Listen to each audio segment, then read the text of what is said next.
at the fact that the government has become so weak, and there's a likelihood that it may not be able to sustain itself to the end of the next 5 years when the elections are coming. Some on our side were actually saying that, yeah, let the government fail. I mean, our reality is that this government went for elections, they had a manifesto, and they're supposed to be implementing ABC, and yet we are engaged with them on issues that don't change the positions which we held. What happened to electoral justice? What happened to the human rights violations? What has happened to governance and administration of public resources?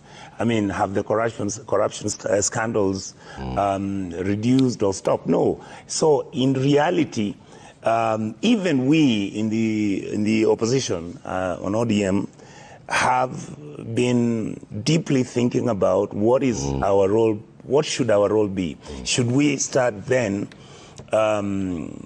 start cleaning up this government and talk about how wonderful they've been and how they have done excellent work when in the reality the facts don't support them?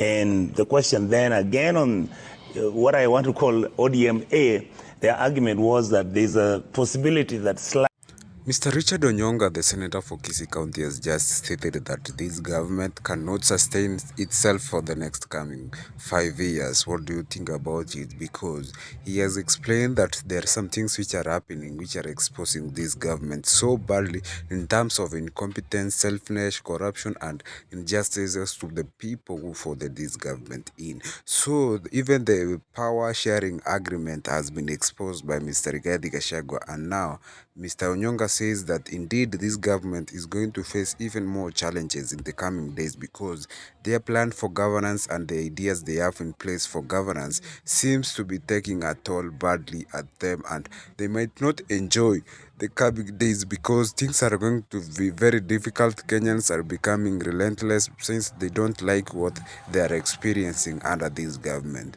We have seen a series and waves of demonstration in the country for the longest time, from teachers, students, university students, from doctors and many others, even the general citizens who were opposing the finance bill, and that even led to the attack on parliament on June 25th. So there is a lot which the government needs to do so that they can redeem themselves to the people of Kenya. Problem, yes.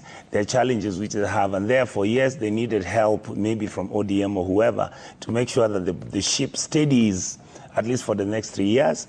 Or should we have let the government tank, and whatever the consequences out of that, we accept them? So this has been the fight that we've been having in the party. And finally, the other point I think I want to make is that these events, even when they look like they have been triggered by party leader Raila joining government, my honest feeling is that I'm agreeing with all my colleagues, the three of them, that this system is designed to be like that.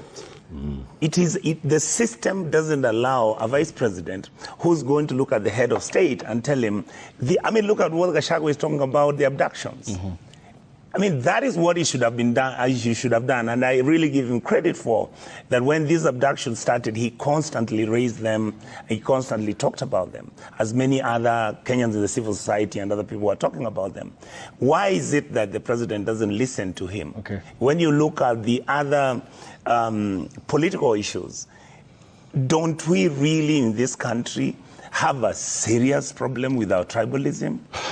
I think as a political class, we now need to really start looking ourselves in the eye. I remember Senator Chute was making a statement on the floor of the House, and he said something to do with, you cannot tell me that this fella who comes from Mandera has been confirmed, and then you are telling me that he shouldn't be confirmed because he's not part of those percentages which were distributed. Yeah. Are we a country? Apart from that, Mr. Senator Onyonka talked about the things which Mr. Rigathi Gachagua raised, and they might have brought trouble to him.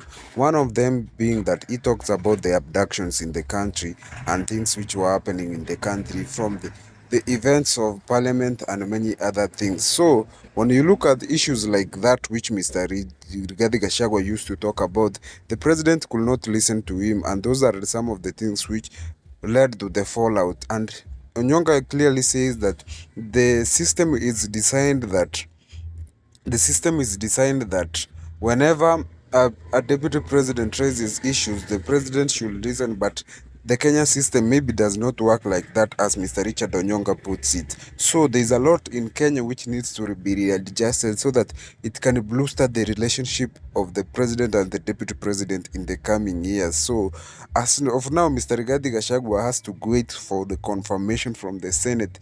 After the Senate, he might go to the High Court, and that will be the final journey of him. So he's still on the crossroads as the challenges and the loneliness will continue, as he had put it earlier. So that's it for today. Make sure you keep it Mora TV.